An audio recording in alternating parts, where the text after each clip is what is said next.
Hey guys, saya Adi dan selamat datang kembali di channel saya. Cerita hari ini merupakan tulisan dari Gary Ann di No Sleep.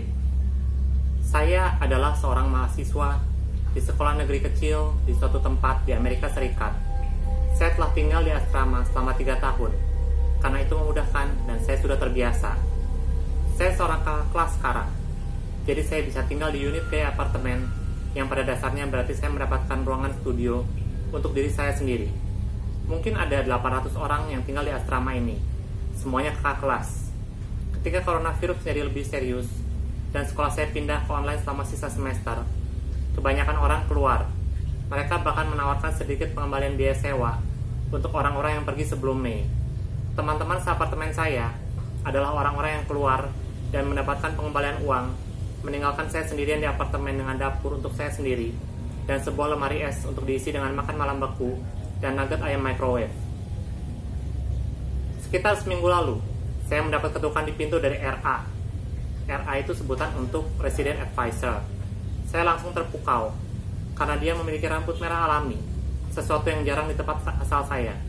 Dia mengatakan kepada saya bahwa saya adalah satu-satunya penghuni yang tersisa di gedung, tetapi saya masih harus mematuhi kebijakan universitas. Saya belum pernah bertemu dia sebelumnya, dan dia memberi saya perasaan aneh. Tetapi saya pikir, itu karena situasi stres yang tinggi. Cukup dengan latar belakangnya. Mari kita masuk ke intinya saat kotoran menerpa kipas. Saat itu malam hari, sekitar jam 8, dan saya baru saja kembali dari berbelanja. Matahari telah terbenam, dan itu membuat seluruh kompleks tampak agak menyeramkan. Saya mengunci sepeda, masuk ke dalam gedung, dan berjalan menyusuri lorong lantai pertama menuju lift. Itu lorong yang panjang, tidak jauh berbeda dengan yang ditampilkan di The Shining, dan selalu membuat saya merinding. Saya pasti telah buyar karena saya menjatuhkan salah satu tas saya. Ketika saya membungkuk untuk mengambilnya, saya mendengar suara telepon berdering. Saat ini, saya tidak berbicara tentang dering nada telepon iPhone. Maksud saya, telepon kuno, seperti dari episode The Twilight Zone. Saya memeriksa sekeliling lorong, mencoba menemukan dari mana asalnya. Dan itu, dari pintu tepat di depan lift. Saya mendengarkan sebentar. Sementara itu, terus berdering, lalu tiba-tiba berakhir. Hampir seolah-olah seseorang telah menjawabnya. Saya takut, kalau saya boleh jujur, tetapi saya membuat pengingat untuk memberitahu RA saya tentang hal itu karena saya yakin seseorang mencari-cari telepon lama itu kalau mereka melupakannya. Anak-anak kampus suka hal-hal aneh. Saya tidak akan membiarkan salah satu dari mereka memiliki telepon seperti itu. Kemudian sesuatu terjadi. Terdengar ketukan yang sangat ringan di pintu, seperti seorang menggoreskan kuku-kukunya. Semua itu sudah cukup.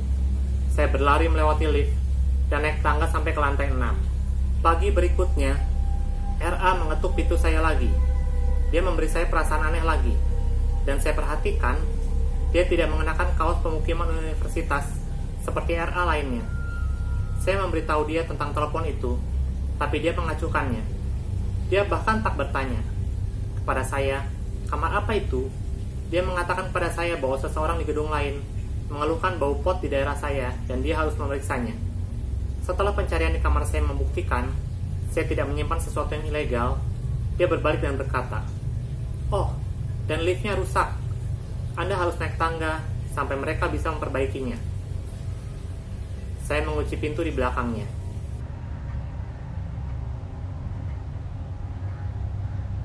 Dua malam yang lalu, saya setengah terbangun, mendengar suara dering telepon itu lagi. Saya mengenakan kemeja dan berjalan ke pintu depan dan mendengarkan. Suara itu datang langsung dari seberang aula.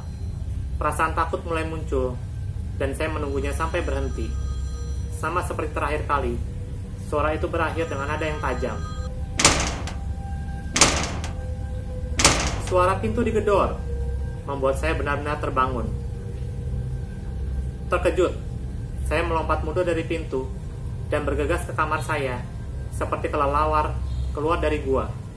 Diam-diam, saya mengunci pintu, dan mencari sesuatu yang bisa digunakan sebagai senjata di sekeliling kamar.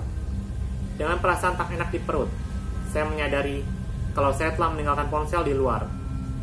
Saya duduk seperti itu untuk waktu yang lama, menunggu untuk mendengar sesuatu yang lain di luar sana. Setelah itu, saya pasti tertidur. Saya terbangun dengan leher yang sakit setelah bersandar di pintu sepanjang malam. Saya setengah berlari ke kantor pada pagi harinya. Sama seperti RA, mereka menolak klaim saya tentang telepon kuno yang berdering di kamar acak di sebelah gedung saya. Mereka mengatakan kepada saya, gedoran pintu yang saya dengar kemungkinan besar pipa-pipa yang berderit karena tidak digunakan. Seriously? Dan jika saya merasa benar-benar dalam bahaya, saya bisa menghubungi Departemen Kepolisian kampus.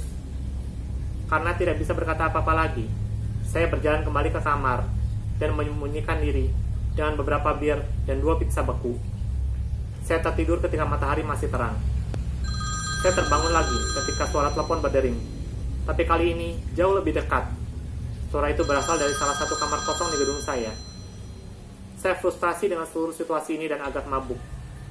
Jadi saya menggedor pintu dan berteriak, "Sialan, kami berada di tengah pandemi. Ini bukan waktunya untuk bermain-main dengan orang lain. Keluar dari kamar saya, polisi sedang dalam perjalanan." Kesunyian selama beberapa saat memberikan detik-detik kedamaian. Saya menunggu seseorang keluar dengan senyum lebar dan mata berseri-seri. Tetapi yang terjadi jauh lebih buruk.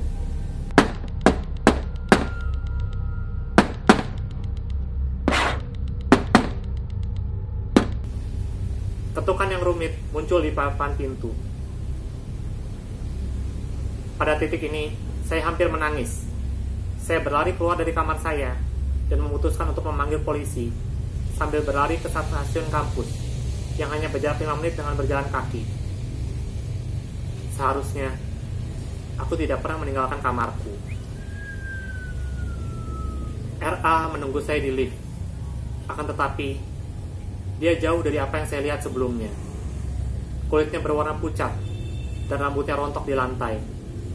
Dia dalam pose dengan keempat anggota tubuhnya di tanah dan perutnya mengambang. Dia menghampiri saya dengan cepat. Saya berlari melewatinya dan menuju tangga, di mana saya melompat menuruni 6 anak tangga sekaligus. Dia mengikuti saya seperti laba-laba, merangkak mundur, menuruni tangga dengan kecepatan yang tidak manusiawi. Saya menerobos pintu keluar, menuju langit malam, dan berlari ke kantor polisi. Mereka mengambil pernyataan saya, dan benar-benar mendengarkan saya tentang segalanya. Saya menangis parah pada saat ini. Wanita itu berhasil meyakinkan saya bahwa saya tidak gila, dan dia menawarkan pada saya jaket, agar saya bisa tidur di lobi sampai matahari terbit. Saya belum bisa tidur, dan malah penulis posting ini. Wanita di stasiun itu mengatakan bahwa tidak ada RA dalam daftar staf yang cocok dengan deskripsi gadis itu.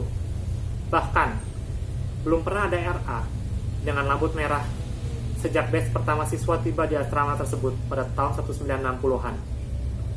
Dia membuat saya bercerita tentang ketukan di pintu beberapa kali sebelum wajahnya menjadi pucat. Dan dia mengatakan pada saya sesuatu yang akan menghantui saya sampai seterusnya. Saya tidak tahu bagaimana itu mungkin, tetapi sepertinya itu adalah kode Morse untuk kata sembunyi. Tamat. Inti dari cerita ini, selalu double check orang lain yang menghampiri kita, terutama mereka yang belum pernah kita temui sebelumnya. Semoga menghibur, dan sampai jumpa lagi. Jangan lupa subscribe,